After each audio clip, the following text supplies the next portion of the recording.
La tarde del 15 de marzo de 1958 cayó sobre Zacatecas con ese silencio pesado que precede a las tormentas de polvo.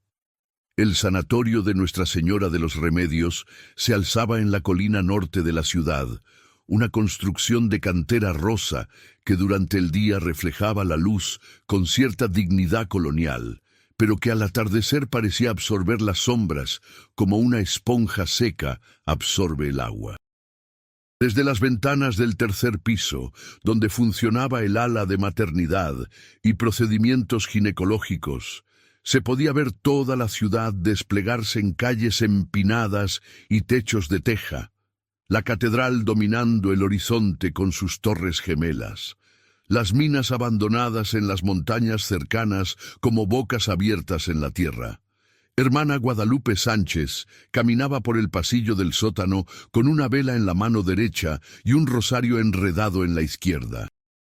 Tenía 42 años, 19 de ellos dedicados a la Orden de las Hermanas de la Caridad, y nunca, en todo ese tiempo, había sentido el miedo como lo sentía ahora, como una presencia física que le apretaba el pecho y le hacía sudar bajo el hábito negro a pesar del frío húmedo que emanaba de las paredes de piedra.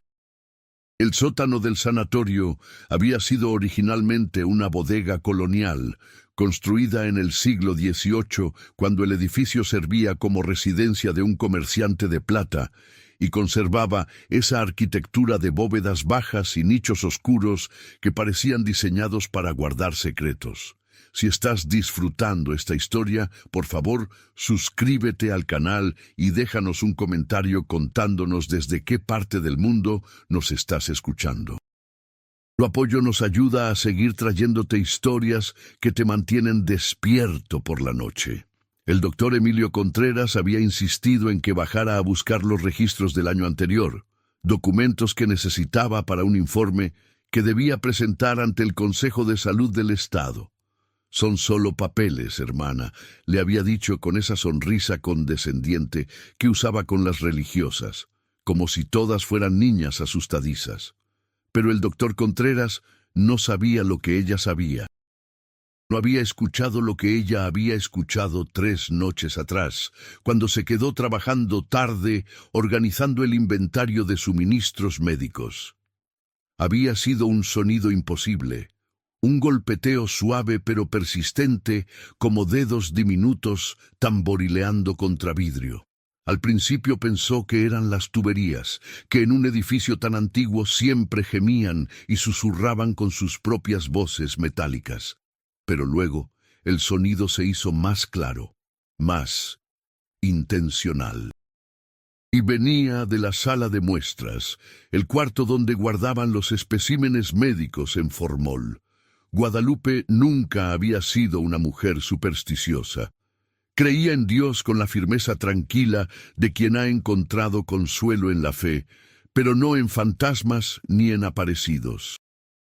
Su hermana mayor, que vivía en Guadalajara, coleccionaba historias de ánimas en pena y brujas nocturnas, pero Guadalupe siempre había considerado esas cosas como folclore pintoresco, cuentos para asustar niños en las noches de Día de Muertos. Sin embargo, lo que había visto en esa sala 3 noches atrás había agrietado su certeza como un mazo agrieta una pared de adobe.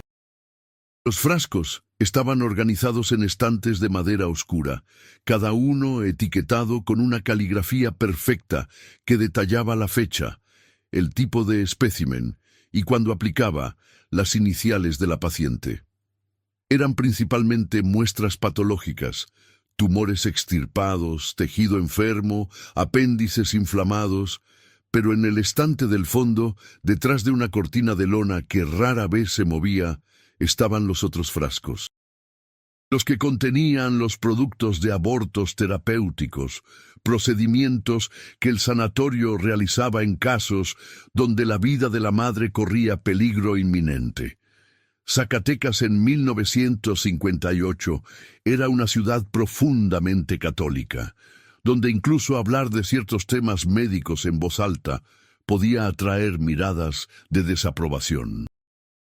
El sanatorio operaba bajo una delgada línea de discreción, atendiendo casos que otros hospitales rechazaban, justificándose en el principio del doble efecto que la doctrina moral permitía en situaciones extremas.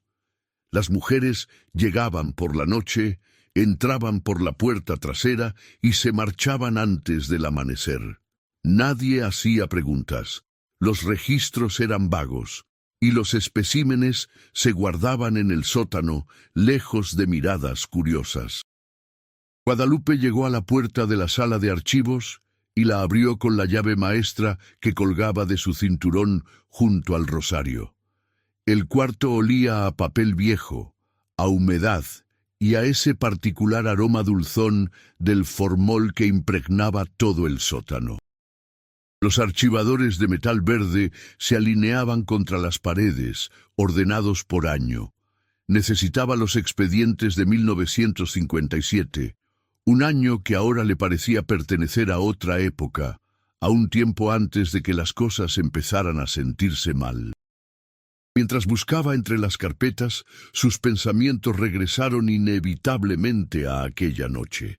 Había entrado a la sala de muestras porque el sonido se había vuelto imposible de ignorar. Con las manos temblando, había descorrido la cortina de lona y había visto los frascos del fondo, 17 en total, conteniendo fetos en diferentes etapas de desarrollo, ninguno mayor de 4 meses. El formol les daba un color pálido y ceroso, y siempre había pensado que se veían extrañamente pacíficos, como durmiendo en un sueño sin fin. Pero esa noche no estaban quietos. El movimiento era sutil, casi imperceptible, un dedo que se flexionaba, una cabeza que giraba ligeramente, párpados que palpitaban bajo piel translúcida. Al principio pensó que eran ilusiones ópticas, el juego de las sombras de su vela sobre el líquido denso. Se frotó los ojos, rezó una Ave María en voz baja, miró de nuevo. Pero el movimiento continuaba, lento y terrible en su imposibilidad. Había salido corriendo de la sala, subido las escaleras tropezando con el hábito, y no había regresado al sótano hasta ahora, 3 días después. Durante esos 3 días había dormido mal, plagada de sueños, donde manos pequeñas golpeaban contra vidrio desde adentro, donde ojos que nunca debieron abrirse la miraban con algo que no podía ser conciencia, pero que se sentía como acusación. El padre Sebastián, el capellán del sanatorio, le había dicho que rezara más, que el demonio aprovechaba los momentos de debilidad espiritual para sembrar dudas. Le había dado una bendición, le había recordado que ella hacía la obra de Dios al cuidar de los enfermos, pero había algo en la manera en que el sacerdote evitaba su mirada, algo en cómo sus manos temblaban al hacer la señal de la cruz sobre su frente, que le hizo pensar que él también sabía algo, que él también había escuchado los rumores que circulaban entre el personal más antiguo del sanatorio. Encontró los expedientes que necesitaba y los colocó bajo el brazo. Estaba a punto de salir cuando escuchó el sonido nuevamente, ese golpeteo suave, rítmico, que venía de más adentro en el sótano de la sala de muestras. Su primer instinto fue correr, subir las escaleras y no volver nunca, pero algo más fuerte que el miedo la detuvo. Tal vez era la necesidad de saber, de confirmar que no había perdido la razón. O tal vez era simplemente que una mujer que había dedicado su vida a enfrentar el sufrimiento humano no podía permitirse huir de lo desconocido. Caminó hacia la sala de muestras con pasos medidos, el rosario apretado en su mano hasta que las cuentas se clavaron en su palma. La puerta estaba entreabierta, algo extraño porque ella recordaba haberla cerrado firmemente la última vez. La luz de su vela proyectaba sombras largas que bailaban en las paredes de piedra. Empujó la puerta con el pie y entró. Los frascos estaban donde siempre, pero ahora algo era diferente. El formol en varios de ellos se había enturbiado, como si algo en el líquido se hubiera alterado químicamente. Y en el frasco más grande, el que contenía un feto de aproximadamente 16 semanas, había algo nuevo. Pequeñas huellas de manos impresas en el vidrio desde el interior, marcas que no habían estado ahí antes, imposibles de explicar por cualquier proceso natural. Guadalupe se acercó al frasco con una fascinación horrorizada. La etiqueta decía MRS. 14 de enero de 1958. Aborto terapéutico, preeclampsia severa. Recordaba el caso vagamente. Una mujer joven de Fresnillo, apenas 20 años, que había llegado convulsionando, su presión arterial tan alta que los médicos temían un derrame cerebral inminente. El doctor Contreras había tomado la decisión en cuestión de minutos. No había otra opción, habían dicho, la madre o el niño, nunca ambos. Pero ahora, mirando esas pequeñas huellas en el vidrio, Guadalupe se preguntaba si realmente no había habido otra opción, o si simplemente habían elegido la más conveniente. Y se preguntaba qué tipo de conciencia, qué tipo de presencia podía dejar marcas desde dentro de un frasco de formol, meses después de que cualquier proceso biológico debió haberse detenido. El golpeteo comenzó de nuevo, más fuerte esta vez, y no venía solo de un frasco, sino de varios. Era como si algo dentro de esos recipientes de vidrio hubiera despertado, como si después de meses o años de quietud, algo los hubiera llamado de vuelta a una forma terrible de vida. Guadalupe retrocedió hacia la puerta, la vela temblando en su mano, la cera caliente goteando sobre sus dedos sin que lo notara. Fue entonces cuando escuchó los pasos en las escaleras. Alguien más bajaba al sótano a esta hora, cuando el sanatorio debería estar casi vacío, excepto por el personal del turno nocturno y los pacientes internados en los pisos superiores. Los pasos eran pesados, masculinos, y se acercaban con la seguridad de alguien que conocía bien el camino. Doctor Emilio Contreras apareció en el umbral de la sala de muestras. Tenía 53 años, el cabello completamente gris, peinado hacia atrás con brillantina, y llevaba su bata blanca impecablemente planchada incluso a esta hora de la tarde. Su rostro, usualmente compuesto en una expresión de autoridad profesional, mostraba ahora algo diferente. Había líneas de cansancio bajo sus ojos, y cuando habló, su voz sonaba más vieja de lo que ella recordaba. «Hermana Guadalupe», dijo, y no era una pregunta sino una constatación. Sabía que eventualmente vendría. Todos vienen tarde o temprano, los que trabajan aquí el tiempo suficiente. Se acercó a los estantes de frascos y pasó la mano sobre ellos con una familiaridad que era casi tierna. «¿Cuánto tiempo lleva usted aquí, hermana? ¿19 años? ¿20? Se detuvo frente al frasco más grande, el de las huellas en el vidrio. Los primeros años fueron buenos, rutinarios, partos, operaciones menores, casos de neumonía y tifoidea, las cosas que uno espera en un hospital de provincia. Guadalupe quería salir de esa sala, subir a la capilla y rezar hasta que sus rodillas sangraran, pero algo en la voz del doctor la mantenía inmóvil. «¿Cuándo empezó?», preguntó ella. «¿Cuándo empezaron a moverse?». Una mujer llamada Teresa Villaseñor llegó al sanatorio en medio de la noche, sangrando profusamente. Estaba embarazada de 5 meses, pero el feto estaba muerto. Había muerto dentro de ella una semana antes, según mis cálculos, y su cuerpo no lo expulsaba. La sepsis ya había comenzado, tenía fiebre alta, delirio. Si no actuaba de inmediato, moriría antes del amanecer.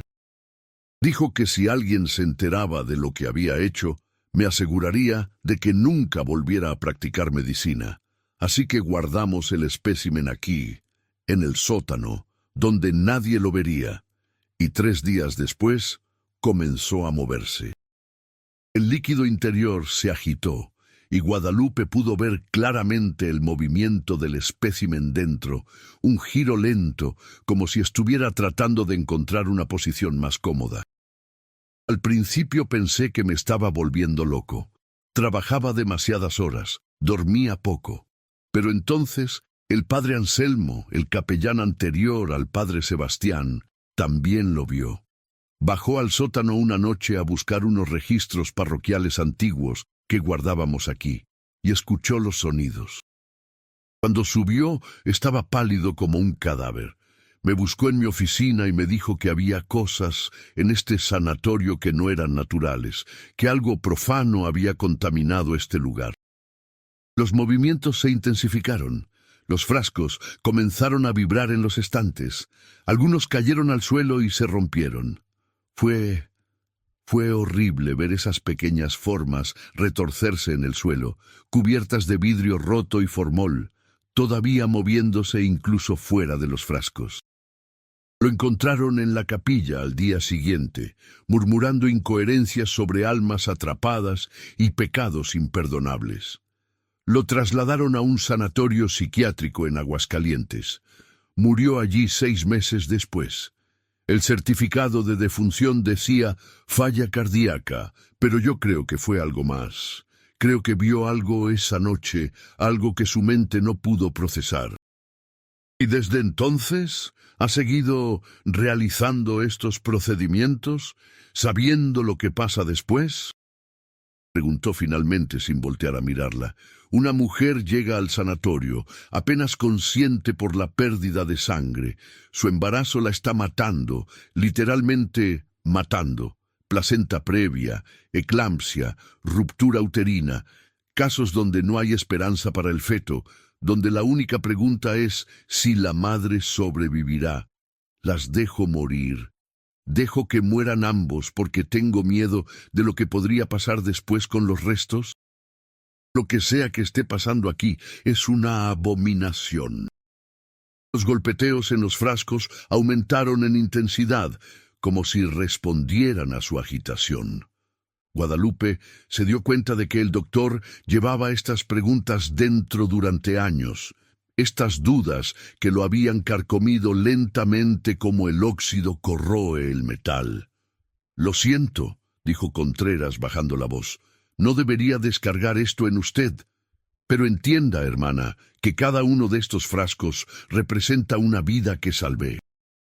Una mujer que salió de este sanatorio viva, que volvió con su familia, que vio crecer a sus otros hijos. ¿Cómo puedo arrepentirme de eso? Había visto demasiadas mujeres morir en partos complicados, demasiados bebés que no sobrevivían ni las primeras horas. ¿Dónde estaba Dios en esos momentos? ¿Por qué permitía ese sufrimiento si cada vida era sagrada? ¿Cuántos hay?», preguntó, señalando los frascos. «¿Cuántos especímenes que se mueven? A veces los especímenes permanecen inertes como deberían. No he podido encontrar un patrón. Pensé que tal vez dependía de la edad gestacional, pero he visto fetos de 8 semanas moverse y algunos de 20 semanas permanecer quietos.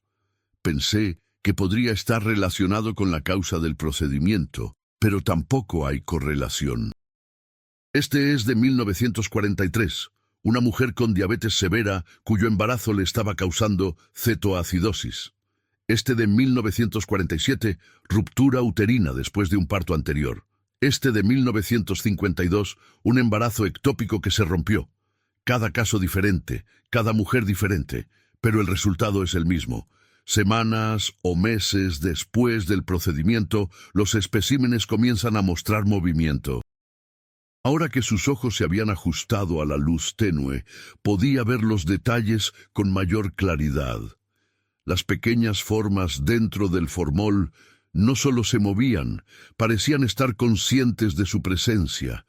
Cabezas que se giraban hacia donde ella estaba parada, manos diminutas que se presionaban contra el vidrio, y en algunos casos, ojos que deberían estar cerrados para siempre, pero que parecían abrirse, aunque no había manera de estar segura bajo la distorsión del líquido.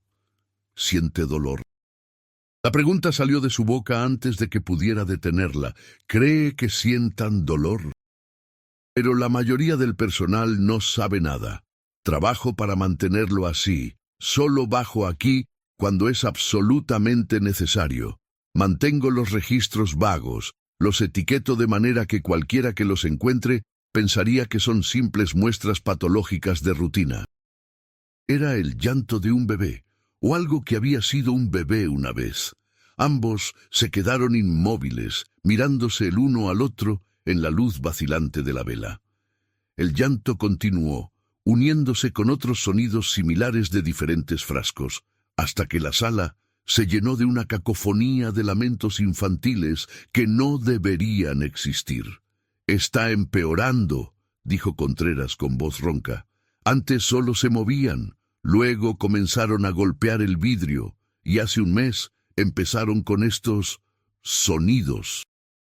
Como si estuvieran tratando de comunicarse, de llamar la atención. No sé qué significa, pero algo está cambiando. Sea lo que sea que los mantiene en este estado, está evolucionando. Lo que había visto aquí esta tarde la perseguiría por el resto de su vida. Necesito pensar», dijo finalmente. Necesito hablar con el padre Sebastián. Necesito rezar.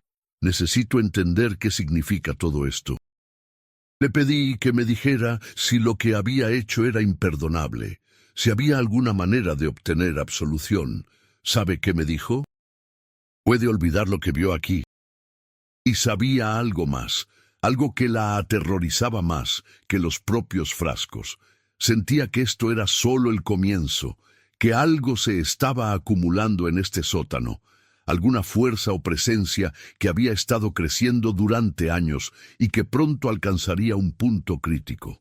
Salió de la sala de muestras sin decir otra palabra, subió las escaleras del sótano tan rápido como pudo sin correr, y no se detuvo hasta llegar a la capilla del segundo piso. Se arrodilló frente al altar, el rosario apretado en sus manos hasta que los nudillos se pusieron blancos, y comenzó a rezar con una desesperación que no había sentido desde que era una niña asustada durante la Guerra Cristera. Pero incluso aquí, en este espacio consagrado, podía sentir algo diferente. El aire se sentía más pesado de lo usual, las sombras en los rincones parecían más oscuras. Y cuando miró hacia el crucifijo que colgaba sobre el altar, le pareció por un momento que los ojos de Cristo la miraban con algo que podría haber sido compasión, o podría haber sido acusación. Afuera, la noche había caído completamente sobre Zacatecas. Las luces de la ciudad parpadeaban en la distancia, cada una representando una familia, un hogar, vidas normales que continuaban ajenas a los horrores que se ocultaban en el sótano del sanatorio de Nuestra Señora de los Remedios. La tormenta de polvo que había amenazado durante todo el día finalmente llegó, golpeando las ventanas con arena y escombros, oscureciendo aún más las estrellas. En el sótano, en la sala de muestras que ahora estaba vacía de presencia humana, los frascos continuaban su actividad imposible. Los movimientos se hacían más coordinados, más intencionales. Y si alguien hubiera estado allí para observar, habría notado algo nuevo. En varios de los frascos, el formol comenzaba a cambiar de color, tornándose gradualmente más oscuro, como si algo dentro del líquido preservativo se estuviera corrompiendo. Doctor Emilio Contreras permaneció en el sótano mucho después de que Guadalupe se marchara. Se sentó en la oscuridad, porque su vela se había consumido, escuchando los sonidos que provenían de los frascos. Los conocía a todos, había aprendido a distinguir entre ellos durante años de visitas nocturnas furtivas. Cada uno tenía su propio ritmo, su propia frecuencia de golpeteo. Algunos eran urgentes, frenéticos, otros eran lentos, casi metódicos. Se preguntaba, no por primera vez, si esto era el purgatorio, no para las criaturas en los frascos, sino para él. Su castigo por haber jugado a ser Dios, por haber tomado decisiones que tal vez no le correspondían tomar. Había salvado vidas, sí, pero ¿a qué costo? ¿Cuántas almas había condenado a esta existencia imposible? Pensó en Teresa Villaseñor, la primera. Sabía que seguía viva. Vivía en Guadalajara ahora, casada de nuevo, con 2 hijos de su segundo matrimonio. ¿Sabría ella lo que había pasado con el feto que él había extraído de su cuerpo? ¿Lo habría sentido de alguna manera, una conexión maternal que persiste más allá de la muerte? Se preguntaba si soñaba con ello, si despertaba en medio de la noche con la sensación de que algo la observaba desde algún lugar oscuro y húmedo. El doctor se levantó finalmente, sus articulaciones crujiendo por haber estado sentado demasiado tiempo en el frío del sótano. Necesitaba salir de aquí, volver a su casa, tomar el whisky que guardaba en el cajón inferior de su escritorio. Necesitaba dormir, aunque sabía que el sueño traería pesadillas. Pero antes de irse, hizo algo que no había hecho en años. Se acercó al frasco más antiguo, el que contenía los restos de lo que habría sido el hijo de Teresa Villaseñor, y habló en voz baja. «Lo siento», dijo. «Si puedes oírme, si hay algo de ti que todavía existe ahí dentro, lo siento. No sabía que esto pasaría. Si hubiera sabido...» Se detuvo, porque la verdad era que no estaba seguro de qué habría hecho diferente. Habría dejado morir a Teresa para salvar a su hijo ya muerto. La lógica de eso no tenía sentido. El frasco respondió con un golpeteo suave, casi como si la criatura dentro hubiera entendido. Y el doctor Emilio Contreras, un hombre de ciencia que había dedicado su vida a la lógica y la razón, salió del sótano con lágrimas corriendo por sus mejillas. Arriba, en la capilla, Guadalupe seguía rezando. Pero sus oraciones habían cambiado. Ya no pedía comprensión o guía, ahora pedía fuerza, porque sentía que la necesitaría en los días por venir. Sentía que algo estaba por pasar, algún evento que pondría a prueba su fe de maneras que nunca había imaginado. Y en las calles de Zacatecas, mientras la tormenta de polvo azotaba la ciudad colonial, nadie notaba nada inusual en el sanatorio de la colina. Las luces brillaban en las ventanas como siempre. Los pacientes dormían en sus camas. El personal nocturno hacía sus rondas. Todo parecía normal. Pero en el sótano, en la oscuridad absoluta, ahora que incluso la pequeña ventana estaba cubierta por el polvo de la tormenta, 17 frascos contenían secretos que desafiaban toda explicación. Y esos secretos, guardados durante tanto tiempo en silencio y vergüenza, finalmente estaban comenzando a exigir ser reconocidos. La historia del sanatorio de Nuestra Señora de los Remedios estaba a punto de tomar un giro que nadie podría haber predicho. Y 3 personas, el doctor Contreras, la hermana Guadalupe y el padre Sebastián, se encontrarían en el centro de eventos que pondrían a prueba sus creencias más fundamentales sobre la vida, la muerte y todo lo que podría existir entre ambos estados. La mañana del 16 de marzo amaneció con un cielo color ceniza sobre Zacatecas. La tormenta de polvo había pasado, dejando una capa fina de arena sobre cada superficie de la ciudad.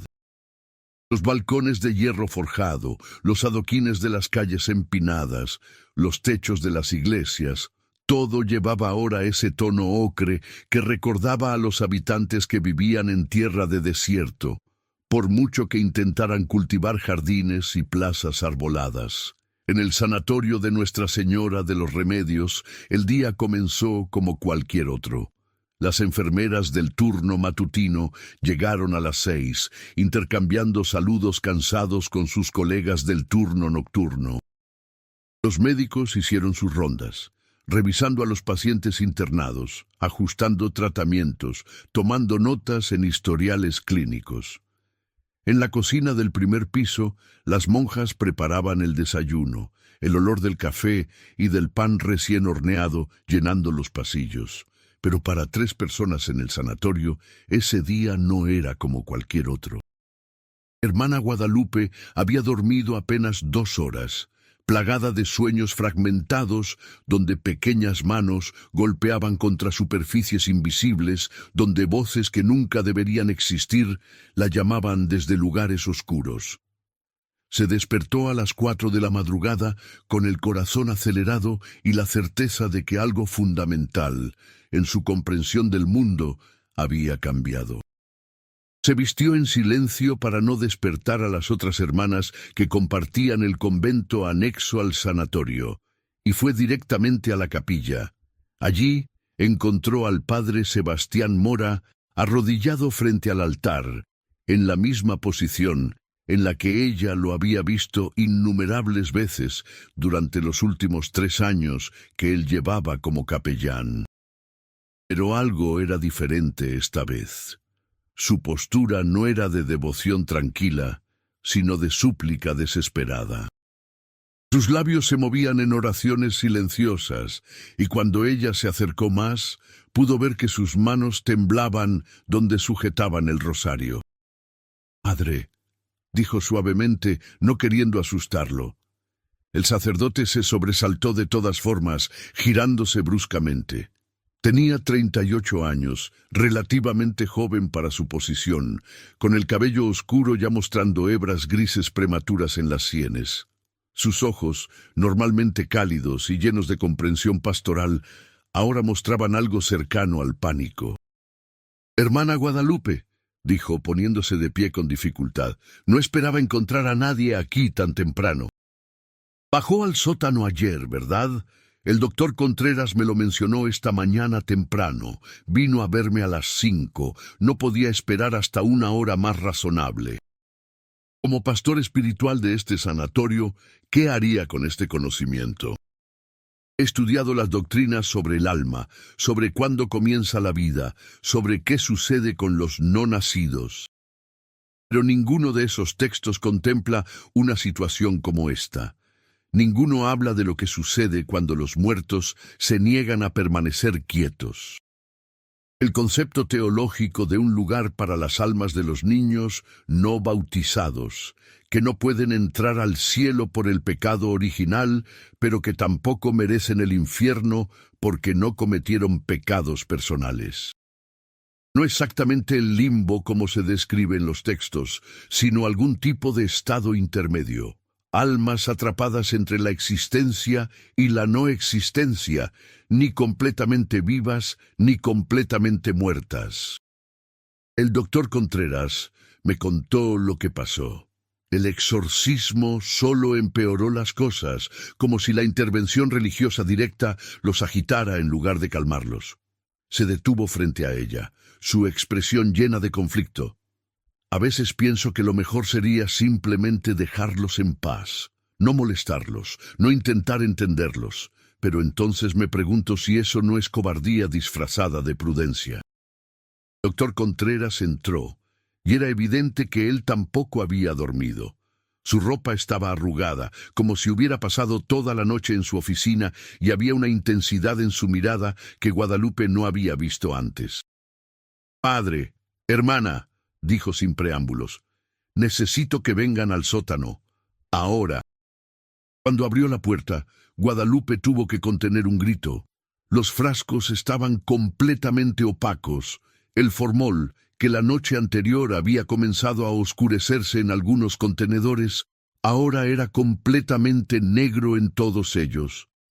Ya no se podía ver nada a través del vidrio, solo ese líquido oscuro y denso que parecía moverse por sí solo, formando corrientes y remolinos dentro de los frascos cerrados. «Esto es imposible», murmuró el padre Sebastián. «El formol es claro, transparente.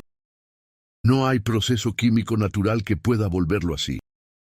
Como si el líquido estuviera encontrando su camino a través de material sólido, y no es solo el líquido». Contreras se arrodilló junto al charco y señaló pequeñas formas dentro de él.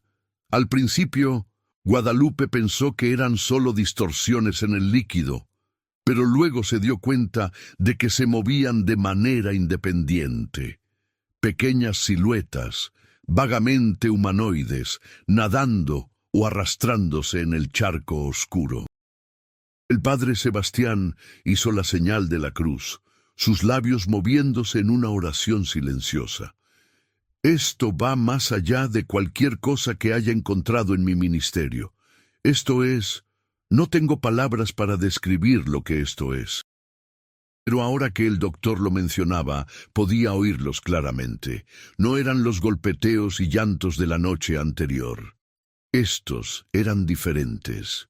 Un susurro bajo y constante, como voces murmurando en un idioma que casi podía entender pero no del todo.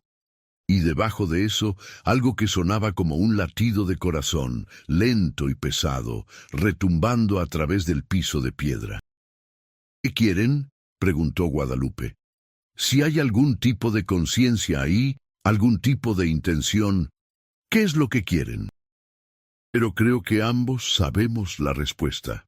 Ramírez entró a la sala, sus ojos recorriendo los frascos opacos y el charco en el suelo sin mostrar la sorpresa que uno esperaría. Era como si ya supiera lo que encontraría aquí. He sabido sobre esto durante meses. No los detalles específicos, pero sabía que había algo en este sótano, algo que ustedes estaban ocultando. Daryl. Mi oficina está directamente sobre esta sección del sótano. Al principio pensé que eran ratas, o el viento, o las tuberías viejas, pero los sonidos eran demasiado regulares, demasiado intencionales. Ramírez se arrodilló junto al charco, estudiándolo con la fascinación clínica de un científico. Y luego comencé a notar las discrepancias en los registros, procedimientos que no estaban completamente documentados. Muestras que aparecían en el inventario del sótano, pero que nunca se mencionaban en los informes oficiales. Algo estaba creciendo, fortaleciéndose, y pronto rompería los límites que lo habían mantenido oculto durante 14 años. Necesitamos un plan, dijo finalmente. No podemos simplemente ignorar esto y esperar que desaparezca. Tengo registros detallados de cada caso, fechas, circunstancias, detalles médicos de las pacientes y los fetos. He estado documentando todo durante años, pensando que tal vez algún día encontraría un patrón, una explicación. Están en mi oficina, guardados bajo llave. Y usted, padre, necesitará consultar los textos religiosos, buscar precedentes, cualquier cosa en la historia de la Iglesia que pueda ayudarnos a entender el aspecto espiritual de esto. La medicina también era territorio desconocido una vez. Aprendimos a través de la observación, la experimentación, el método científico. Aplicaremos el mismo enfoque aquí.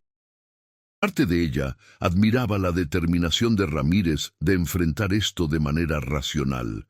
Pero otra parte, la parte que había pasado la noche rezando en la capilla, sabía que la razón y la ciencia podrían no ser suficientes para lo que enfrentaban aquí.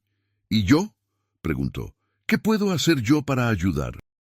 Ha visto sufrimiento, ha cuidado a los moribundos, ha consolado a los afligidos.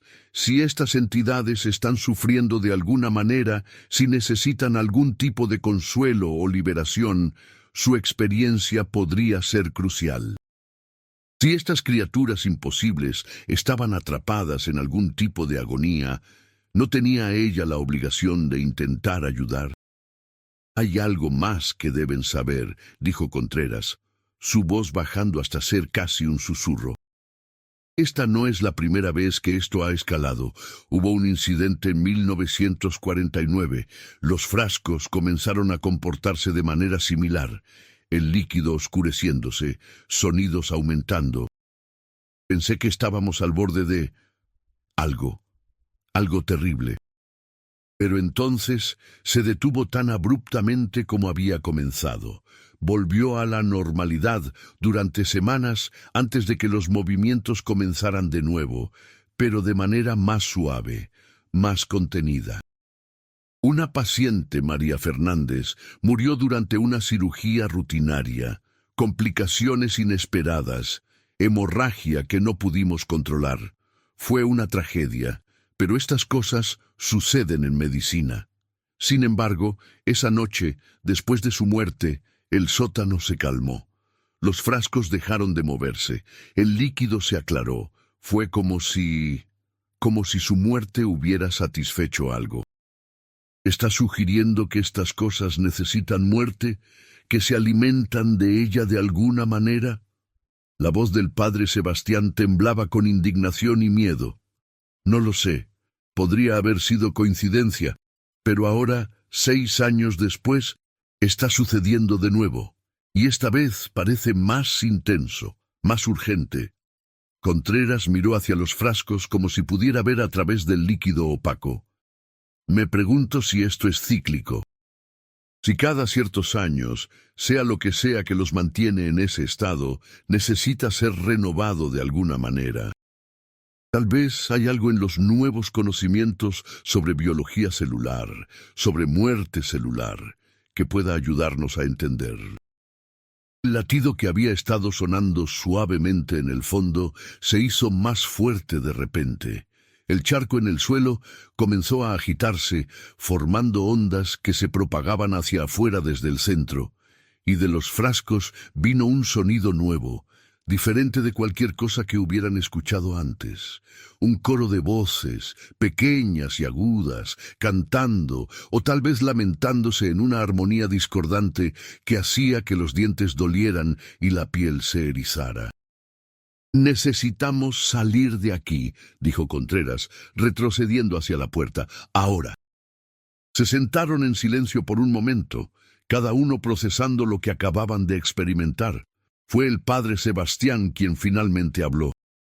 «Tenemos que informar esto a alguien, al obispo, a las autoridades médicas estatales, a alguien con la autoridad para tomar decisiones sobre qué hacer.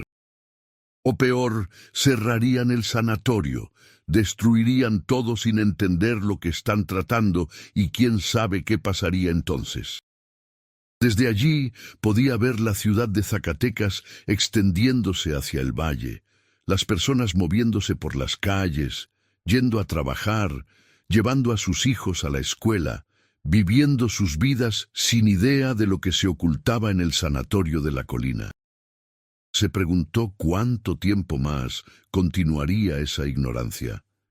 Y se preguntó qué pasaría con toda esa gente inocente si lo que estaba en el sótano finalmente se liberaba. «Empezaremos hoy», dijo, volviéndose hacia los otros. «Revisaremos los registros, consultaremos los textos, observaremos y documentaremos, pero también nos prepararemos. Padre Sebastián, necesitaremos objetos sagrados, agua bendita, cualquier cosa que la Iglesia use para protección contra lo maligno. Doctor Ramírez, busque cualquier químico o procedimiento médico que pueda ser relevante. Doctor Contreras, necesitaremos acceso completo a todos sus registros».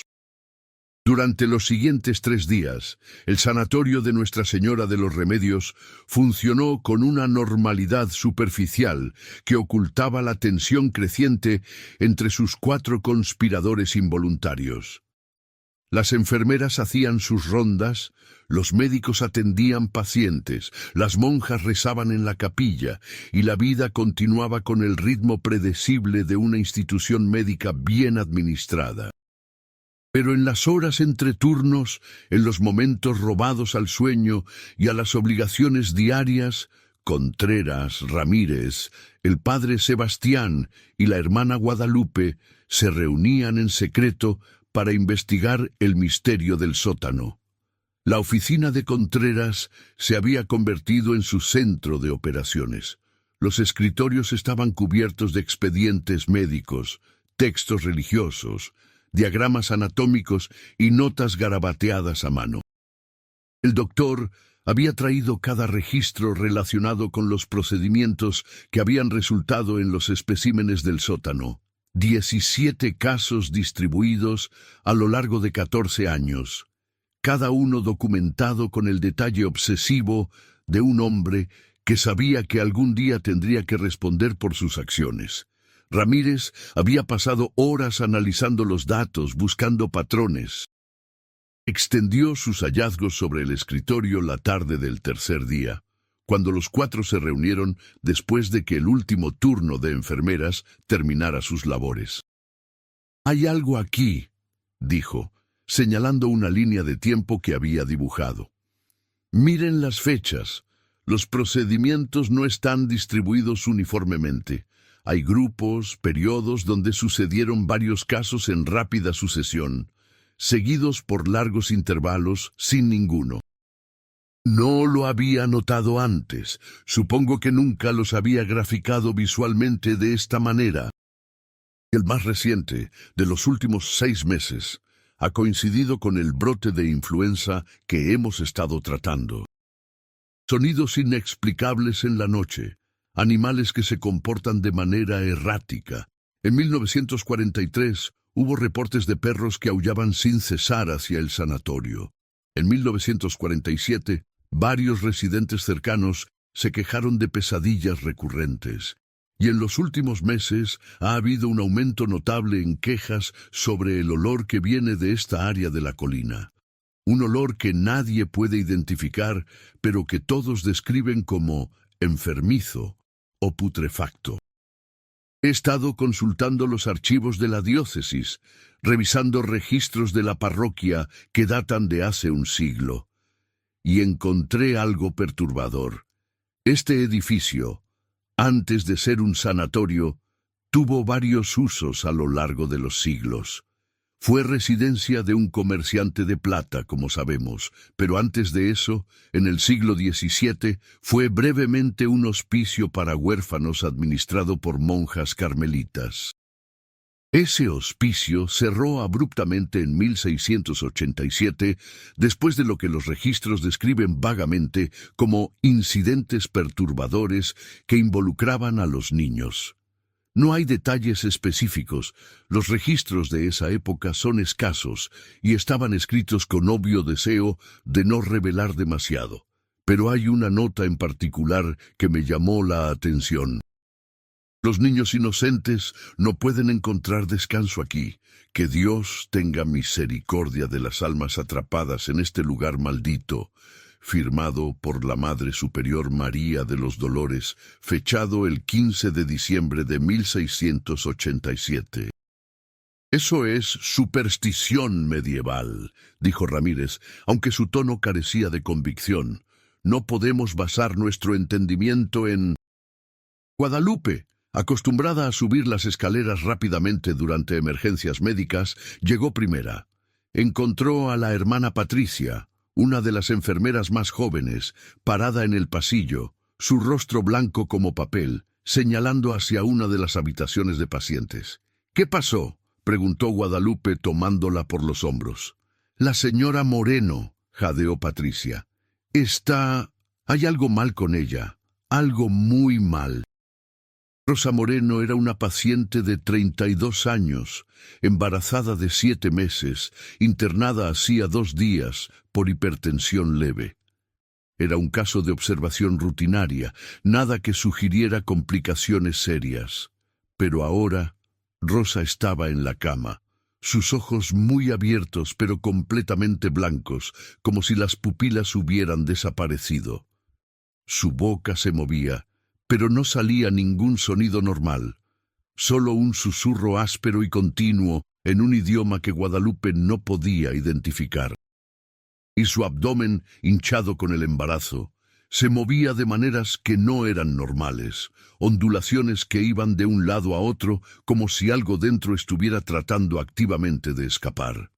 Contreras se acercó a la cama, su entrenamiento médico superando momentáneamente el horror. Tomó el pulso de Rosa, examinó sus ojos, colocó sus manos sobre su abdomen. Su pulso está acelerado, temperatura elevada. Pero esto... Presionó suavemente su abdomen y se retiró rápidamente cuando algo empujó contra su mano desde dentro con una fuerza que ningún feto de 7 meses debería poseer.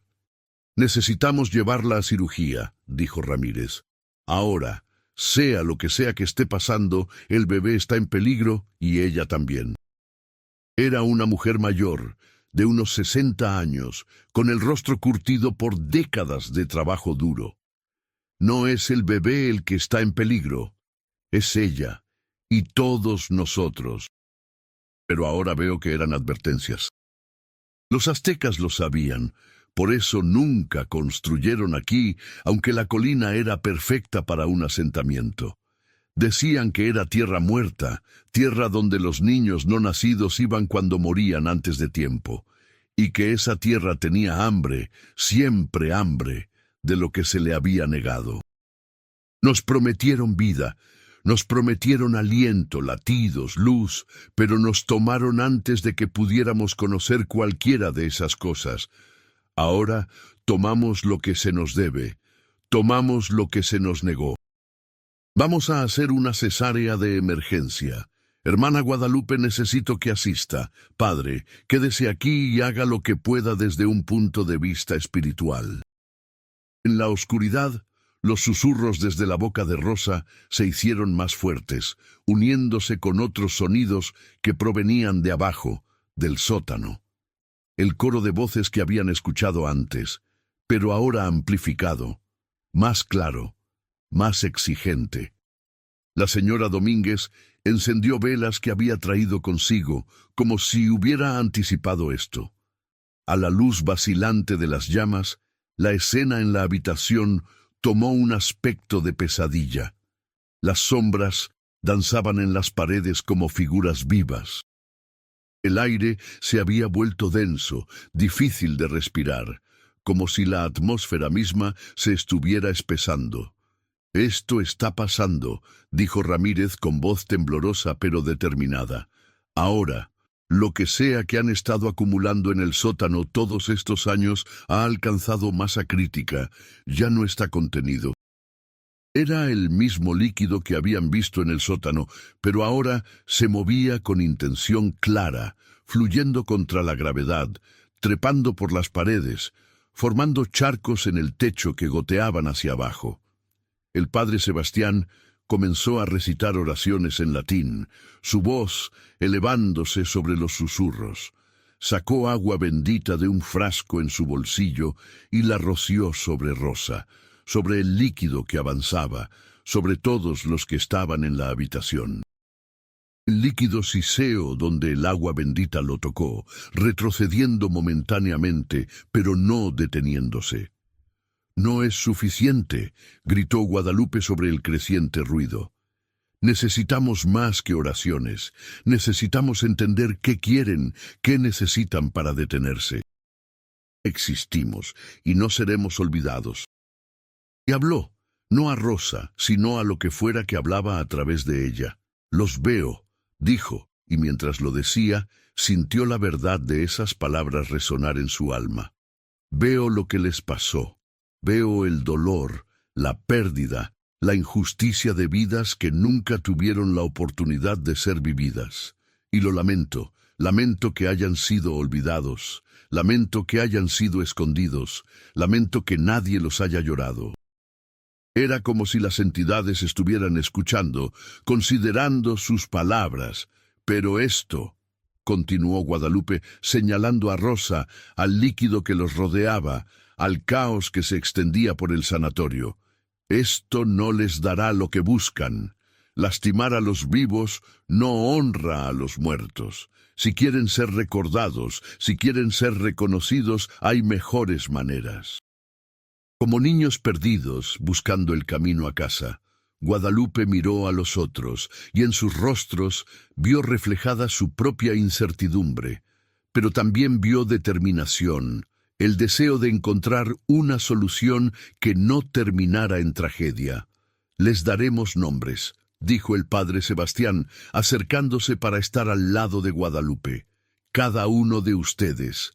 Los bautizaremos póstumamente, los registraremos en los libros de la Iglesia. Serán recordados no como especímenes en frascos, sino como almas que merecen reconocimiento». sino la verdad de que existieron, que importaron, que fueron amados o deberían haber sido amados por aquellos que nunca tuvieron la oportunidad de conocerlos. No desapareció, pero fluyó de vuelta hacia donde había venido, deslizándose por las paredes, bajo las puertas, de regreso al sótano. Los ojos de Rosa parpadearon y el color volvió a sus pupilas. Los movimientos en su abdomen se normalizaron, convirtiéndose en los movimientos típicos de un feto sano. Las luces del sanatorio parpadearon de vuelta a la vida, y a través de las ventanas pudieron ver que la electricidad había regresado a toda la ciudad. Rosa miró alrededor confundida, claramente sin memoria de lo que acababa de pasar. ¿Qué pasó?, preguntó con voz débil. Me siento muy cansada. ¿Que cumplir nuestras promesas será suficiente?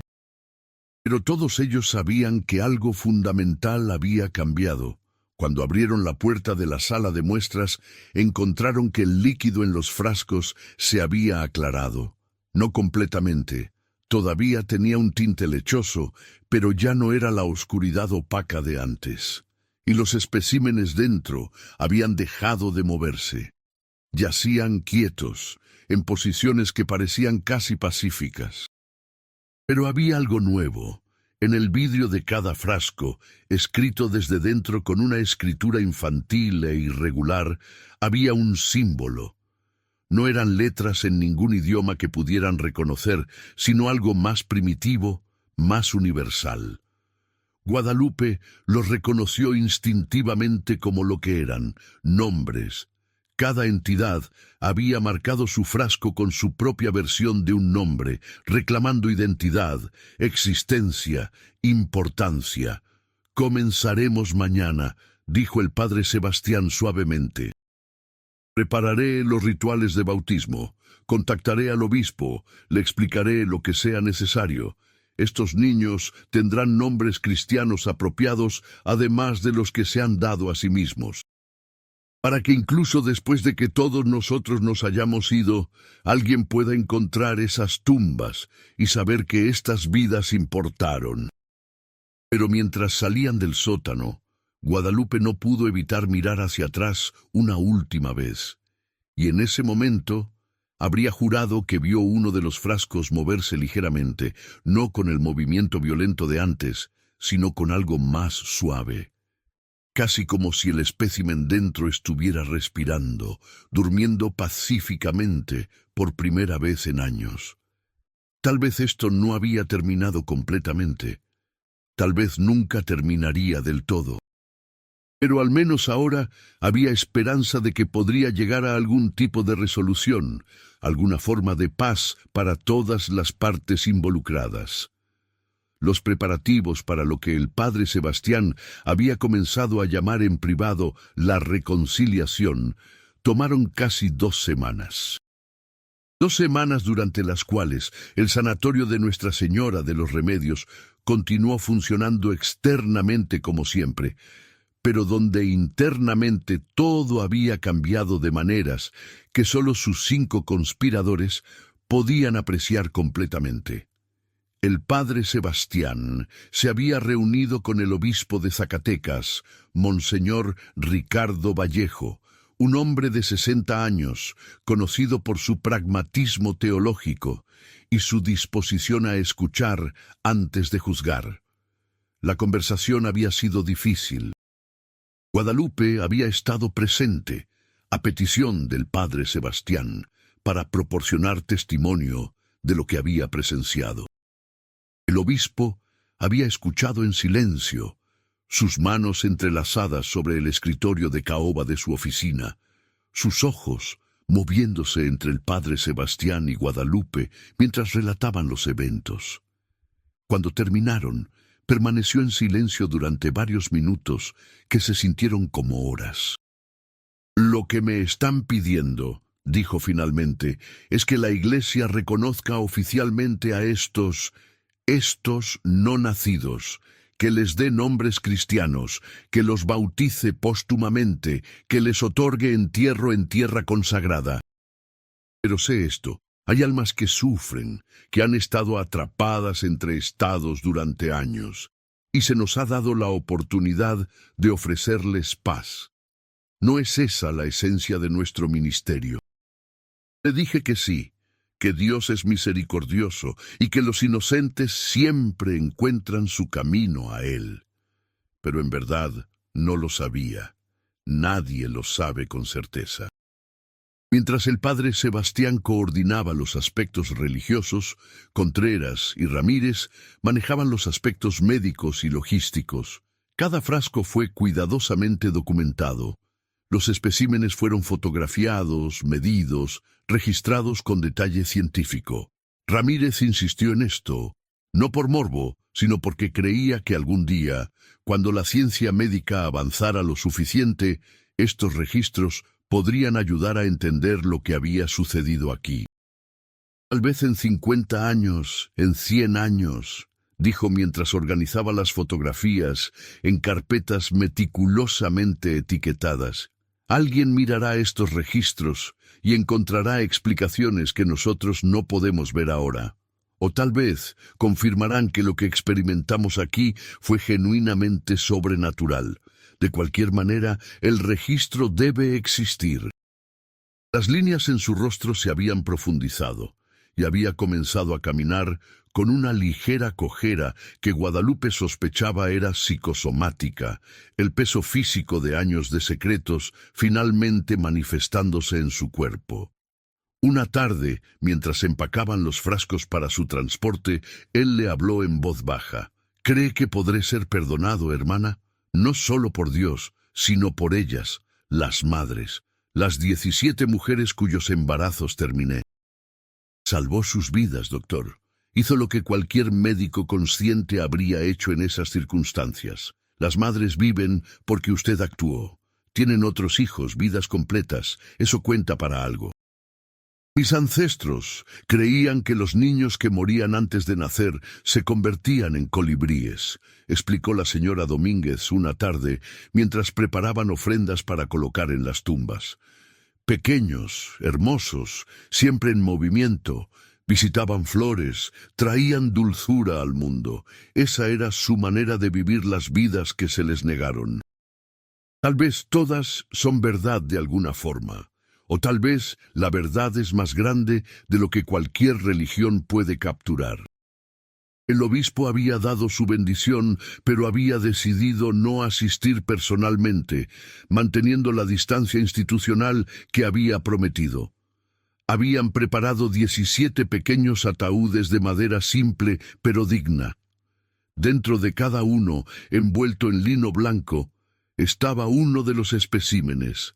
El padre Sebastián había preparado certificados de bautismo para cada uno, nombres cuidadosamente elegidos de santos y mártires: Miguel, Gabriel, Teresa, Rosa, Francisco, Clara. Nombres que les daban identidad, que los conectaban con la comunidad de creyentes que se extendía a través de los siglos. La sección del cementerio que les habían cedido estaba en un rincón tranquilo, bajo un viejo mezquite que había crecido ahí durante décadas.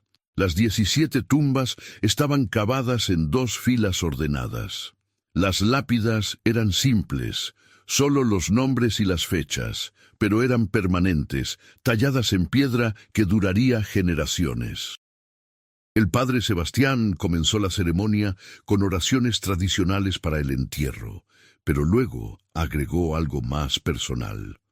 Habló sobre vidas que nunca se vivieron, pero que todavía tenían valor, sobre potencial no realizado que aún merecía reconocimiento, sobre el amor que existía incluso para aquellos que nunca respiraron aire. Estos niños, dijo, su voz llevando emoción que rara vez mostraba en ceremonias públicas, nunca conocieron el abrazo de una madre, nunca sintieron el sol en sus rostros, nunca escucharon canciones de cuna, pero existieron, fueron concebidos en amor o en esperanza o en circunstancia, y esa existencia, por breve que fuera, tiene significado.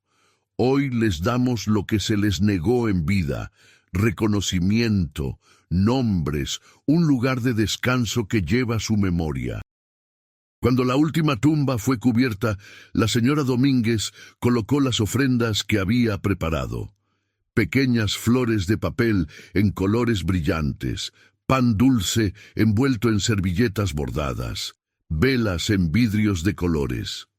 Era un sincretismo de tradiciones, católicas e indígenas, mezclándose de maneras que oficialmente no deberían funcionar, pero que de alguna manera se sentían completamente apropiadas.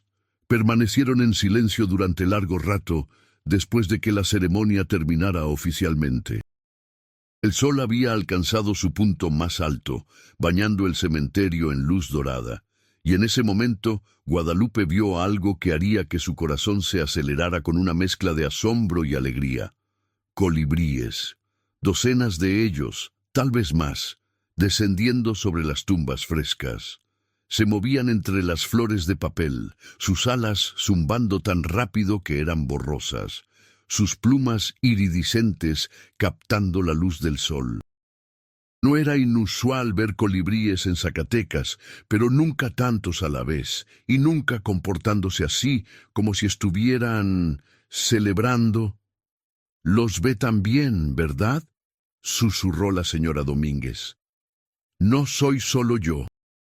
Luego, tan súbitamente como habían llegado, se elevaron todos juntos en una nube de color y movimiento, volaron en un círculo amplio sobre el cementerio y desaparecieron hacia el norte, hacia las montañas. «Se fueron a casa», dijo la señora Domínguez con certeza. «Encontraron su camino».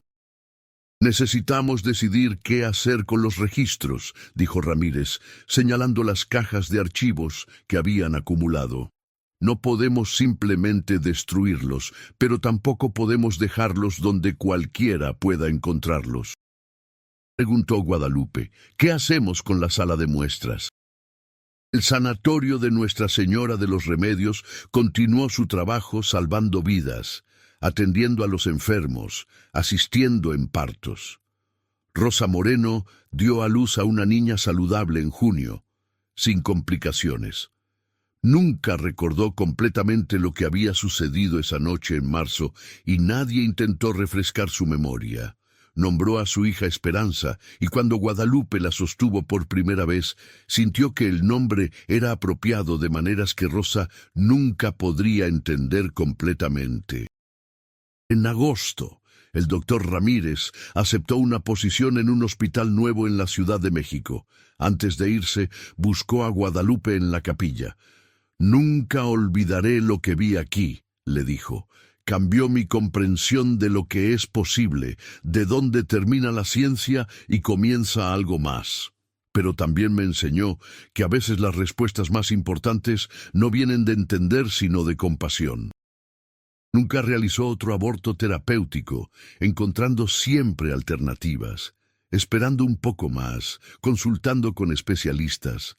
Salvó muchas vidas en esos años, pero nunca pudo olvidar completamente los 17 que habían estado guardados en el sótano. Y la hermana Guadalupe permaneció en el sanatorio hasta 1975, cuando la artritis severa finalmente le impidió continuar con los rigores físicos de la enfermería. Se retiró al convento, pero visitaba las tumbas cada mes sin falta, manteniendo las flores frescas, reemplazando las velas cuando se consumían. En 1982, 24 años después de los eventos, Guadalupe, ahora de 66 años y caminando con bastón, recibió una visita inesperada en el convento. Era una mujer joven, de unos 30 años, con un niño pequeño de la mano. «Hermana Guadalupe», dijo la mujer, «no sé si me recuerda, soy Esperanza Moreno. Nací en el sanatorio de Nuestra Señora de los Remedios en 1958. Mi madre, Rosa Moreno, murió el año pasado, pero antes de morir me contó algo extraño sobre mi nacimiento. Me hizo prometerle que si alguna vez tenía hijos, visitaría un lugar específico en el cementerio municipal. ¿Qué eran para mí? No puedo explicarlo mejor que eso. Y pensó en las 17 tumbas en el cementerio y en cómo algo terrible se había transformado en algo, si no hermoso, al menos en paz. Hermana Guadalupe Sánchez murió en su sueño en 1989, a la edad de 73 años. Fue enterrada en el cementerio municipal de Zacatecas, no lejos de las 17 tumbas que había visitado fielmente durante 31 años. En su funeral, docenas de colibríes aparecieron, llenando el aire con el zumbido de sus alas, un fenómeno tan notable que fue mencionado en el periódico local. El sanatorio de Nuestra Señora de los Remedios cerró finalmente en 1995, convertido en oficinas gubernamentales. El sótano fue sellado permanentemente durante las renovaciones, los contratistas citando problemas estructurales que hacían inseguro el acceso. Nadie objetó. Los archivos que el padre Sebastián había guardado en la diócesis permanecen allí todavía, en cajas polvorientas, en un almacén subterráneo que rara vez se visita. Están etiquetadas solo con un código de referencia y la fecha, marzo de 1958. Algún día, tal vez, alguien los encontrará y leerá la historia completa de lo que sucedió en el sanatorio de Nuestra Señora de los Remedios. O tal vez permanecerán sin abrir otra historia perdida en los vastos archivos de la Iglesia. Pero en un rincón tranquilo del cementerio municipal de Zacatecas, bajo un viejo mezquite, 17 lápidas permanecen. Los colibríes todavía las visitan, generación tras generación de aves brillantes que vienen a alimentarse de las flores que crecen salvajes allí. Los lugareños traen a sus hijos a ver los colibríes, les cuentan historias sobre almas que se convirtieron en pájaros, sobre amor que persiste más allá de la muerte.